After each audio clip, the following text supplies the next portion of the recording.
এই নদীটির নাম তিস্তা। একসময় যা ছিল উত্তরবঙ্গের জীবনরেখা, আজ তা মৃত্যুফাঁদ। গ্রীষ্মে যে নদী শুকিয়ে মরুভূমি, বর্ষায় সেই নদী আবার সর্বনাশা বন্যা। কিন্তু কেন এই অবস্থা? মাত্র একটি চুক্তি, যা সই হওয়ার কথা ছিল 1 দশকেরও বেশি আগে, কিন্তু হয়নি। কেন তিস্তা চুক্তিটি আজও আটকে আছে? কি সে রাজনৈতিক অচল অবস্থা, যার কারণে বাংলাদেশের কোটি কোটি মানুষ আয় দুর্ভোগ পোহাচ্ছে? আর এই শূন্যস্থানে এখন কেন চীনের আগমন? চলুন এই বিষয় নিয়ে আজকে আমরা গভীরে আলোচনা করি। হ্যালো বন্ধুরা, আপনাদেরকে স্বাগত জানাচ্ছি পুরাতন পথিকে। আমরা বিশ্লেষণ করি ইতিহাস এবং বর্তমানের সেই সব ঘটনা যা আপনার জানা দরকার। আজকের পর্বে আমরা তিস্তা জলবন্টন চুক্তির আদ্যপান্ত বিশ্লেষণ করব। আমরা দেখব এই ঐতিহাসিক প্রেক্ষাপট, কেন 2011 সালের সেই প্রায় হয়ে যাওয়া চুক্তিটি ভেস্তে গেল, এবং 2022 থেকে 25 সালের নতুন ভূ রাজনৈতিক খেলায় ভারত ও চীনকে নিয়ে বাংলাদেশ এখন কোন অবস্থানে দাঁড়িয়েছে। শেষ পর্যন্ত দেখলে আপনি বুঝতে পারবেন এটি আর শুধু পানির সমস্যা নয়, এটি এখন দক্ষিণ এশিয়ার নিরাপত্তার প্রশ্ন। তিস্তা নদীর শুরু ভারতের সিকিম রাজ্যের হিমালয় থেকে, এরপর পশ্চিমবঙ্গের দার্জিলিং, জলপাইগুড়ি হয়ে এটি বাংলাদেশের লালমনিরহাট দিয়ে প্রবেশ করে এবং অবশেষে যমুনায় মেশে। নদীটি মোট 414 কিলোমিটার দীর্ঘ, যার মাত্র 115 কিলোমিটার পড়েছে বাংলাদেশে। এই নদীর পানি ভাগাভাগির আলোচনা নতুন নয়। বাংলাদেশ ও ভারত স্বাধীন হওয়ার পর থেকেই এটি একটি আলোচনার বিষয়। 1972 সালে গঠিত হয় দুই দেশের যৌথ নদী কমিশন। দীর্ঘ আলোচনার পর 1983 সালে একটি অ্যাডহক বা অন্তর্বর্তীকালীন চুক্তি হয়। এতে ঠিক হয় তিস্তার পানির 36% পাবে বাংলাদেশ, 39% পাবে ভারত, আর বাকি 25% নদীর নিজের প্রবাহের জন্য সংরক্ষিত থাকবে। কিন্তু এটি ছিল একটি সাময়িক ব্যবস্থা। শুষ্ক মৌসুমে, বিশেষ করে ডিসেম্বর থেকে এপ্রিল পর্যন্ত যখন পানির চাহিদা তুঙ্গে থাকে, তখন এই ভাগাভাগি যথেষ্ট ছিল না। ভারত নদীর উজানে অর্থাৎ পশ্চিমবঙ্গে গজলডোবা নামক স্থানে একটি বিশাল বাঁধ নির্মাণ করে, যা তিস্তার পানি প্রবাহের বড় একটি অংশ সেচের জন্য সরিয়ে নিতে শুরু করে। ফলে বাংলাদেশে, বিশেষ করে রংপুর, কুড়িগ্রাম, নীলফামারী অঞ্চলে মরুকরণ প্রক্রিয়া শুরু হয়। আসল অচল অবস্থা শুরু হয় 2011 সালে। ভারতের তৎকালীন প্রধানমন্ত্রী ডক্টর মনমোহন সিং এর ঢাকা সফরের সময় তিস্তা চুক্তি সই হওয়ার কথা ছিল। খসড়া চূড়ান্ত ঠিকও হয়েছিল। শুষ্ক মৌসুমে তিস্তার পানির 42.5% পাবে ভারত, আর 37.5% পাবে বাংলাদেশ। কিন্তু সফরের ঠিক আগ মুহূর্তে বেগে বসেন পশ্চিমবঙ্গের মুখ্যমন্ত্রী মমতা ব্যানার্জি। তার যুক্তি ছিল, এই চুক্তিতে পশ্চিমবঙ্গের উত্তরাঞ্চলের কৃষকরা ক্ষতিগ্রস্ত হবে। যেহেতু ভারতের সংবিধান অনুযায়ী পানি বন্টন একটি রাজ্য সম্পর্কিত বিষয়, তাই রাজ্যের সম্মতি ছাড়া কেন্দ্রীয় সরকারে চুক্তি করতে পারবে না। মনমোহন সিং পারলেনও না। এরপর ক্ষমতায় এলেন নরেন্দ্র মোদী। তিনি প্রতিবেশী প্রথম এই নীতির কথা বললেন। 2015 সালে ঢাকা সফরে এসে তিনি এবং মমতা ব্যানার্জি উভয় তিস্তার সমাধানের আশ্বাস দিলেন, কিন্তু সেই আশ্বাসে আর বাস্তবে রূপ নেয়নি। 1 দশকের বেশি সময় ধরে হবে, হচ্ছে, দ্রুতই সমাধান হবে, এই কথার মধ্যে আটকে আছে তিস্তা।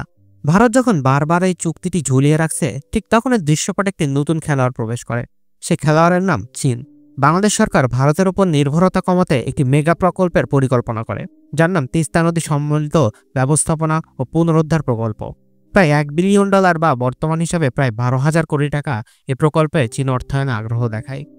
এই প্রকল্পের উদ্দেশ্য হল নদী ড্রেজিং করে গভীরতা বৃদ্ধি, দুই পারে বাঁধ নির্মাণ, জলাধার তৈরি করে বর্ষার পানি ধরে রাখা এবং শুষ্ক মৌসুমে সেই পানি সেচের কাজে ব্যবহার করা। আর ঠিক এখানেই শুরু হয় নতুন ভূ রাজনৈতিক খেলা। তিস্তা প্রকল্প এলাকাটি ভারতের সেই স্পর্শকাতর শিলিগুড়ি করিডোর বা চিকেন নেক্সের খুব কাছে। এই সরু করিডোরটি ভারতের মূল ভূখণ্ডের সাথে উত্তর পূর্বের 7টি রাজ্যকে সংযুক্ত করে। ভারতের নিরাপত্তা বিশ্লেষকরা শঙ্কিত হয়ে ওঠেন। তাদের ভয়, এই প্রকল্পের অজুহাতে চীনের প্রকৌশলী, বিশেষজ্ঞ এবং কর্মীরা যদি তিস্তা এলাকায় স্থায়ী উপস্থিতি গড়ে তোলে, তবে তা ভারতের জাতীয় নিরাপত্তার জন্য বড় হুমকি হয়ে দাঁড়াবে। চীনকে ঠেকাতে ভারত মরিয়া হয়ে ওঠে। যে ভারত গত 1 দশক ধরে পানি বন্টন চুক্তি করেনি, সেই ভারতই হুট করে বাংলাদেশকে পাল্টা প্রস্তাব দেয়। ভারত বলে তারা নিজেরাই বাংলাদেশের তিস্তা প্রকল্পে অর্থায়ন করবে এবং কারিগরি সহায়তা দেবে। বাংলাদেশ 2024 সালের জুলাই বিপ্লবের পর গঠিত নতুন সরকার এ বিষয়ে শক্ত অবস্থান নিয়েছে। তারা উভয় দেশের প্রস্তাব যাচাই বাছাই করছে। 2025 সালের মার্চে প্রধান উপদেষ্টা ডক্টর মোহাম্মদ ইউনূস চীন সফর এবং পরবর্তীতে চীনের একটি টেকনিক্যাল টিমের সাথে বাংলাদেশ সফরের কথা এই আলোচনাকে আরও জোরালো করেছে। বাংলাদেশ স্পষ্ট করে দিয়েছে, তাদের দেশের স্বার্থ যেদিকে থাকবে তারা সেদিকেই যাবে। ফলে তিস্তায় অচল অবস্থা এখন এক নতুন রূপ নিয়েছে। আগে অচল অবস্থা ছিল শুধু পানি চুক্তি নিয়ে, আর এখন অচল অবস্থাটাই হলো নদী ব্যবস্থাপনা প্রকল্প নিয়ে।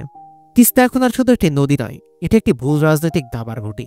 শিলিগুড়ি করিডোরের স্পর্শকতার কারণে ভারত এখানে চীনের উপস্থিতি কোনোভাবেই মেনে নেবে না। বাংলাদেশকে অত্যন্ত সতর্কতার সাথে এই পরিস্থিতি সামাল দিতে হবে। বিশেষজ্ঞদের মতে সমাধান দুই দেশের হাতেই। ভারতের কেন্দ্রীয় সরকারকে অবশ্যই রাজ্য সরকারের সাথে বোঝাপড়া করে চুক্তিতে আসতে হবে, কারণ পানি ছাড়া প্রকল্প দিয়ে নদীর প্রাণ বাঁচানো সম্ভব নয়। আপনি যদি ড্রেজিং করলেন, কিন্তু যদি শুষ্ক মৌসুমে উজানে পানি আটকে দেওয়া হয়, তবে সেই ড্রেজিং কোনো কাজে আসবে না। তাহলে সমাধান কি? সমাধান একটি সমন্বিত নদী ব্যবস্থাপনা এবং রাজনৈতিক সদিচ্ছা।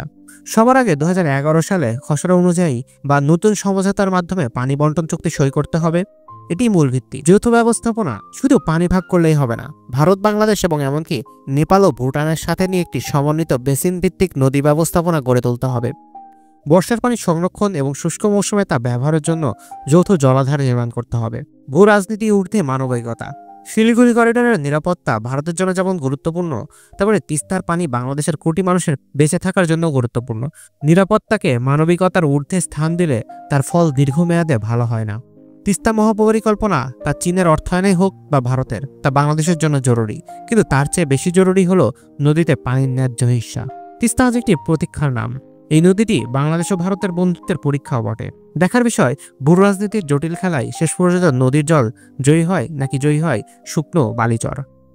আপনার কি মনে হয়, ভারত কি শেষ পর্যন্ত চুক্তি করবে, নাকি বাংলাদেশের চীনের দিকে যাওয়াই উচিত? আপনার মতামত কমেন্ট সেকশনে জানান। ভিডিওটি ভালো লেগে থাকলে লাইক করুন এবং আরও গভীর বিশ্লেষণের জন্য আমাদের চ্যানেলটি সাবস্ক্রাইব করুন।